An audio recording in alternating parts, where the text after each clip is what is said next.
Alléluia, Alléluia, Alléluia, Alléluia, Alléluia, Alléluia.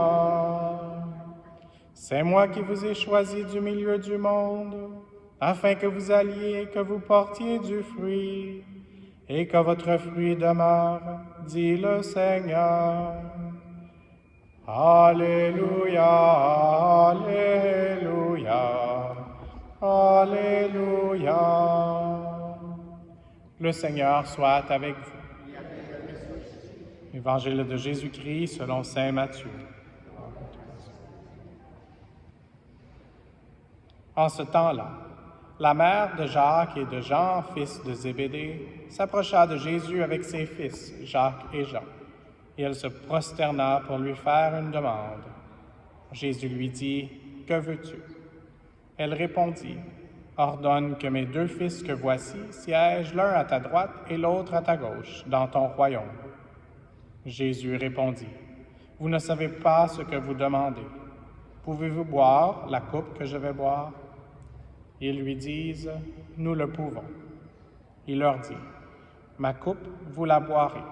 Quant à siéger à ma droite et à ma gauche, ce n'est pas à moi de l'accorder. Il y a ceux pour qui cela est préparé par mon Père. » Les 10 autres qui avaient entendu s'indignèrent contre les 2 frères. Jésus les appela et dit, « Vous le savez, les chefs des nations les commandent en maître, et les grands font sentir leur pouvoir. Parmi vous, il ne devrait pas en être ainsi. Celui qui veut devenir grand parmi vous sera votre serviteur, et celui qui veut être parmi vous le premier sera votre esclave. Ainsi, le Fils de l'homme n'est pas venu pour être servi, mais pour servir, et donner sa vie en rançon pour la multitude. » Acclamons la parole de Dieu. Louange à toi, Seigneur Jésus.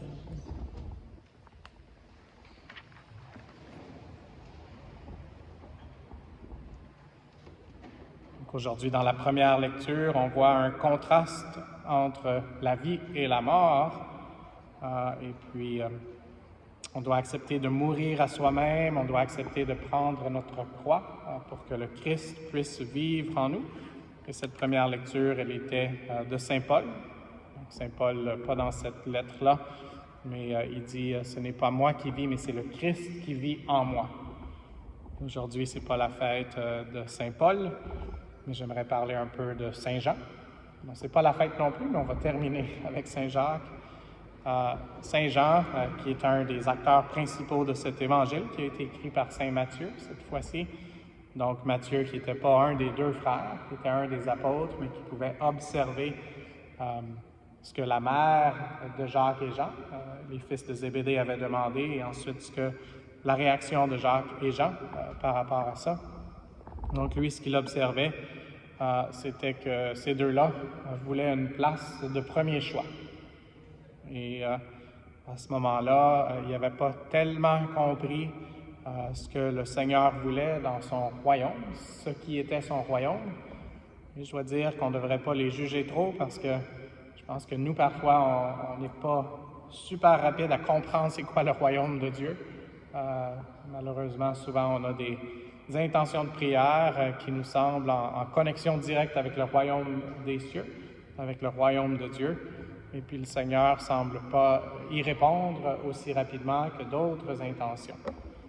Et donc, on doit se demander comment on doit imiter Jésus. Et c'est la question que Jean et Jacques avaient aussi, d'une façon tout à fait radicale. C'est aussi eux qui étaient dans certains des épisodes de la vie de Jésus les plus remarquables, comme la transfiguration. C'est eux qui étaient là aussi, plus proches de lui dans le jardin de Gethsémani, où Jésus avait une angoisse tellement profonde, et eux, ils étaient en profond sommeil. Mais donc, c'est des gens qui étaient très proches avec Saint-Pierre. Et puis, la chose qui m'a frappé aujourd'hui, c'est le fait que, oui, ils voulaient une place de choix, Et Jésus a eu une conversation avec la mère et avec eux d'une façon spéciale. Mais ça a été un moment où, même s'ils n'avaient pas demandé la bonne chose, ils ont pu prendre conscience un peu plus profondément de ce que le Seigneur les appelait vraiment à accomplir. Et puis, c'était le seul des 12 apôtres qui était au pied de la croix? C'était Jean, qui lui-même se décrit comme le disciple que Jésus aimait. Alors, aujourd'hui, c'est la fête de Saint-Jacques. J'ai parlé de tout le monde sauf Saint-Jacques. Donc, Saint-Jacques est la raison pour laquelle je porte cette chasuble ici. Puis là, je le fais pour la vidéo. C'est qu'il était vraiment en feu après la Pentecôte pour vraiment suivre les traces de Jésus puis ses indications, d'aller de toutes les nations, de proclamer la bonne nouvelle en parole et en acte, et puis de prendre sa croix tellement que c'est le premier des disciples qui a donné sa vie. Donc, il était tellement en feu, tellement uni au Seigneur, tellement plein de la passion de la bonne nouvelle qu'il avait reçue avec l'Esprit Saint, avec Maman Marie qui intercédait, qui continue d'intercéder pour nous aussi.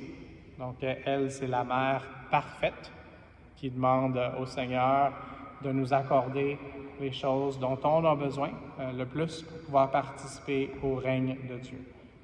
Alors aujourd'hui, demandons à Jacques, Jean et tous les autres que j'ai nommés, mais d'une façon spéciale Saint-Jacques, de prier pour nous et avec Maman Marie, qu'on puisse être passionnés de recevoir la bonne nouvelle, de recevoir le pardon aussi pour les fois où on est un peu à côté de la traque, comme on dit en bon français, et puis que le Seigneur puisse nous ramener vers lui qui est le chemin, la vérité et la vie, et puis qu'on puisse continuer un pas à la fois. Et notre église ici, avant de s'appeler Notre-Dame, elle était dédiée à Saint-Jacques, donc je suis sûr que Saint-Jacques a une place spéciale pour chacun de nous dans son cœur. Alors, demandons à Saint-Jacques. Moi, j'ai une place spéciale dans mon cœur pour Saint-Jacques aussi, parce que j'ai fait un pèlerinage à Saint-Jacques-de-Compostelle, qui est une des expériences de ma vie les plus marquantes. Alors, demandons au Seigneur de nous donner la sagesse et le courage, avec Saint-Jacques, de dire oui au prochain pas qu'il a pour nous. Et puis, si on ne regarde pas dans la bonne direction, comme Jésus, de pouvoir nous replacer vers la direction qu'il a pour nous. Encore une fois, lui qui est le chemin, El Camino, le chemin, la vérité et la vie. Amen.